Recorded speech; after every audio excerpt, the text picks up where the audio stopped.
ازيكم عاملين ايه؟ اخباركم ايه؟ النهارده بقى رجعنا مع بعض فيديو جديد، والنهارده معانا شاطئ البلو بيتش الأبيض مرسى مطروح. دخلنا قرية البلو بيتش عشان نخش الشاطئ. شاطئ حلو جدا، ميته حلوة، فيه مصدات، تدفعي رسوم دخول على البوابة. يلا بينا بقى نشوف الفيديو بتاعنا ونكمل الفيديو. بس هفكركم لو اول مره بتشوفي القناه اشتركي في القناه وفعلي زر الجرس على الكل، وما تنسيش تحطي لي اللايك. وتعالي بقى يلا نشوف الشاطئ بتاعنا ونتكلم عليه ونقول الاسعار ونقول كل حاجه فيه. ده شاطئ بلو بيتش الأبيض، خط الأبيض حلو جدا، ميته نقيه، في مصدات الشاطئ علشان خاطر لما يكون في ريح ويكون الموج عالي، المصدات دي بتمنع الموج شوية وبتخلي الموج يبقى هادي فيه. رسوم الدخول للشاطئ 20 جنيه للفرد.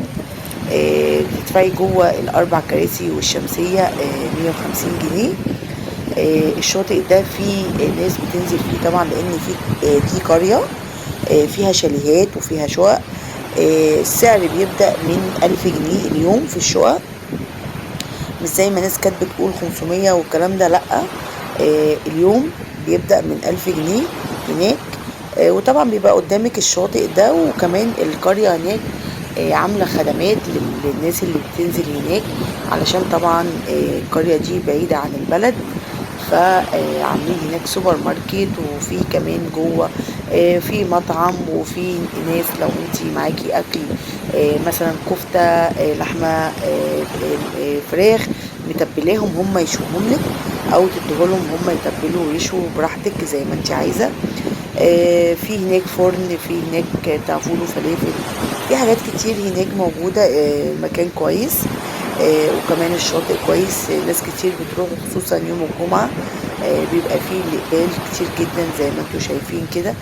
في الخدمات كلها موجودة، وفي الألعاب المائية موجودة بنفس أسعار الألعاب في الشواطئ التانية تقريبا. هي الأسعار الألعاب موحدة في كل الشواطئ. البدال 50 الربع ساعة، البنانة 50 الفرد، الباراشوت 650،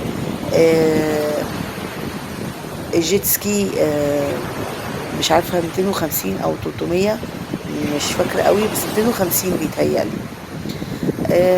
زي ما انتوا شايفين بقى كده الشاطئ المية حلوة جدا ولونها فيروزي. طبعا انتوا عارفين بقى خط الأبيض والخط بتاعه ده كله المية بتبقى حلوة ازاي. الشاطئ حلو، وفي مكان تاني كمان للشاطئ فيه قعدات خوص، لو ناس حابة تقعد في قعدات الخوص، وفي الشماسي الكراسي قاعدة على البحر.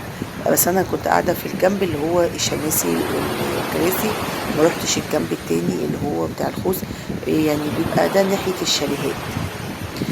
شاطئ حلو جدا، وفي ناس بتعدي بتبيع لك تين، وفي ناس بتبيع لب، وفي ناس بتبيع فشار والحاجات اللي هي بتاعت البحر، الفريسكا والحاجات دي. في طول ما انت قاعدة ناس بتعدي هناك، والبحر زحمة جدا رغم ان بيدفعوا 20 جنيه على البوابة، بس الشاطئ مليان وزحمة جدا جدا. شاطئ حلو، الناس اللي لسه بتروح مطروح روحوا الشاطئ ده، هيعجبكم جدا في قرية البلو بيتش. العربية اللي تاخدك وتوديكي التونية بتاخد 250 جنيه، التاكسي بياخد 230 جنيه، العربية الكبيرة اللي هي الميكروباص ال 14 راكب لو انتوا عيلة بتاخد منك 370 جنيه. دي الأسعار اللي أنا سألت عليها علشان أعرف. برضو أنا بسأل على كل حاجة عشان تعرفوا كل حاجة عن الشاطئ اللي انتوا بتروحوه. أتمنى الفيديو يكون عجبكم، ولو أول مرة بقى بتشوفي القناة اشتركي في القناة وحطي لايك للفيديو، واشوفكم على خير بإذن الله في فيديو جديد. السلام عليكم.